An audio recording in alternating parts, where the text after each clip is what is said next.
Morning friends, आज हम पढ़ने वाले हैं जो हमने रेट कांस्टेंट लिया था। क्या लिया था? k equal to 2.303 t log a upon a minus x. ठीक है, तो हम जब फर्स्ट ऑर्डर रेट कांस्टेंट के न्यूमेरिकल करेंगे तो उससे पहले हमें सबसे पहले तो ये पता होना चाहिए कि जो फर्स्ट ऑर्डर के लिए जो हमने रेट कांस्टेंट निकाला था, मतलब कि के रेट कांस्टेंट, ठीक है, इसके आगे जो एक्सप्रेशन में वैल्यूज़ है वो क्या क्या है। तो यहाँ पर टी है हमारे पास टाइम, ठीक, ए हमारे पास इनिशियल क्वांटिटी, इनिशियल रिएक्टेंट आपके पास, ठीक है, और एक्स वो होता है जो डिकम्पोज हो चुका, जो ख़त्म हो चुका एक तरीके से। ठीक है, तो ये हमें इन चीज़ों को पता होना चाहिए। हम इस पर क्वेश्चंस करेंगे। तो एक क्वेश्चंस हमें दे रखा है। क्या क्वेश्चन दे रखा है? The thermal decomposition, the question है हमारे पास, the thermal decomposition of HCOOH, ठीक है, ये फर्स्ट ऑर्डर से डिकम्पोज हो रहा है, फर्स्ट ऑर्डर से हमारे पास डिकम्पोज हो रहा है।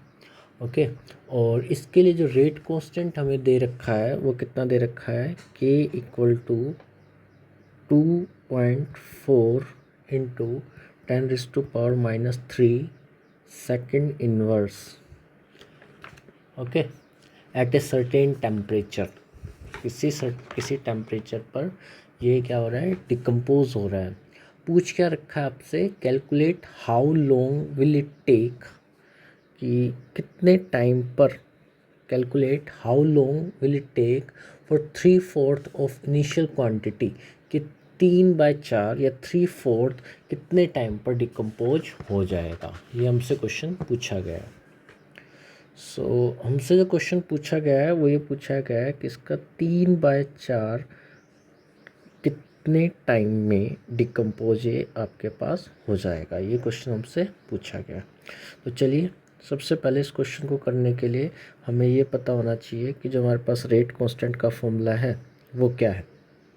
तो एक बार उसको ऊपर नज़र डालते हैं। हमारे पास है k इक्वल टू 2.303 टी, और हमारे पास डिकम्पोज कितना हो रहा है? 3/4, ओके, और log a माइनस एक्स। ठीक है, तो अब हमारे पास क्या क्या चीज़, किस किस चीज़ की वैल्यू है और किस किस चीज़ की वैल्यू यहाँ पे नहीं है। तो हमें अब जाहिर सी बात है इस क्वेश्चन में हमें क्या निकालना है? टी 3/4, इसको हमें निकालना है। इसके लिए हमें एक तो के पता होना चाहिए, ए पता होना चाहिए, ए और एक्स, ये चार चीज़ें हमें पता होनी चाहिए। उसके बाद में हम टी 3/4 को निकाल पाएंगे।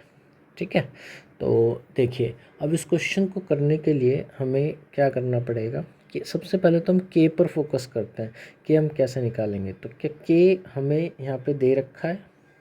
हाँ, तो के की वैल्यू हमें यहाँ पे दे रखी है, और के की वैल्यू हमें कितनी दे रखी है? यहाँ पे के की वैल्यू हमें दे रखी है 2.4। तो हम इसको डायरेक्ट यहाँ पे लिख भी सकते हैं। के की वैल्यू आपको दे रखी है 2.4 इंटू 10⁻⁻3, ये आपको दे रखा है। ठीक है, और एक और फॉर्मूले में से चेक करते हैं। इसको हम यहाँ लिख देते हैं 2.303, यहाँ पर टी 3/4, यहाँ तक हमें कोई दिक्कत नहीं है। उसके बाद log, ठीक, और log के बाद यहाँ पे हमें लिखना है इनिशियल क्वांटिटी, मतलब कि स्टार्टिंग में हमने कितना लिया था। तो अब इसको अब ऐसे लिखा जाता है a minus x. Sorry for interruption. देखिए, हम क्या कर रहे थे? ए, जैसे बुक में ये चीज़ें लिख कर छोड़ देते हैं, ए माइनस एक्स। तो इसको करने के दो तरीके हैं। अब जैसे आपके पास क्वेश्चन में लिखा गया है कि हमारे पास जो क्वेश्चन है ना, इसमें जो x है वो 3/4 डिकम्पोज हो चुका है। कितना डिकम्पोज हो चुका है? 3/4। तो इस क्वेश्चन को करने के लिए हमें क्या करना चाहिए? देखिए, k की वैल्यू आपको गिवन है, दे रखी है, ओके, इसकी वैल्यू दे रखी है। a, हम क्या करते हैं, a को आप लेट सपोज 100 ग्राम ले लेते हैं। कितना ले लेते हैं? 100 ग्राम। और x कितना डिकम्पोज हो चुका है इनिशियल क्वांटिटी का? 3/4। तो 3/4 इंटू में 100। इसको कैसे करेंगे? देखिए, 2 से डिवाइड कर लेते हैं।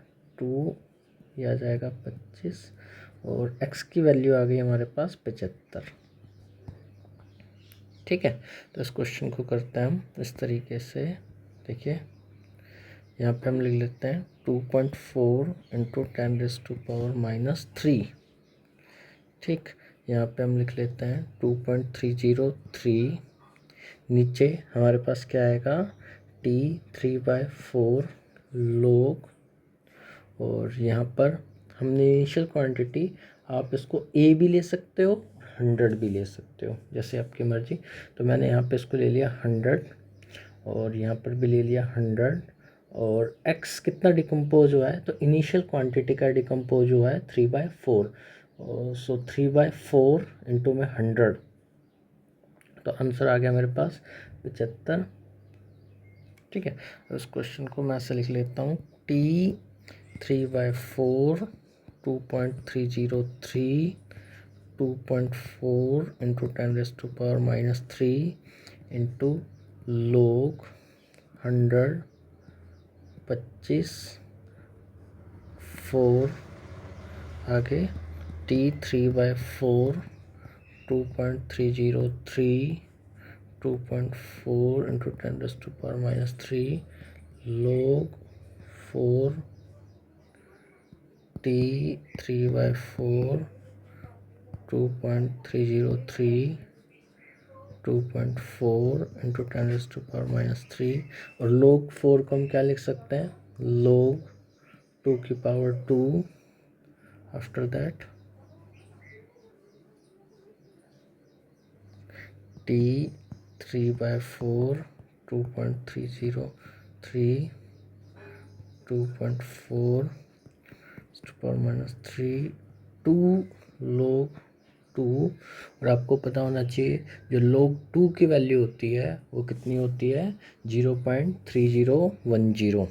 t 3/4 2.303 2.4 10⁻³ 2 into 0.3010। और जब हम इसको पूरा सोल्व करेंगे तो ये हमारे पास आ जाएगा, ये आंसर आपके पास कैलकुलेट करके 578 सेकेंड। ठीक है, तो एक बार मैं क्वेश्चन को रिपीट कर देता हूँ कि मैंने इस क्वेश्चन में क्या क्या किया है।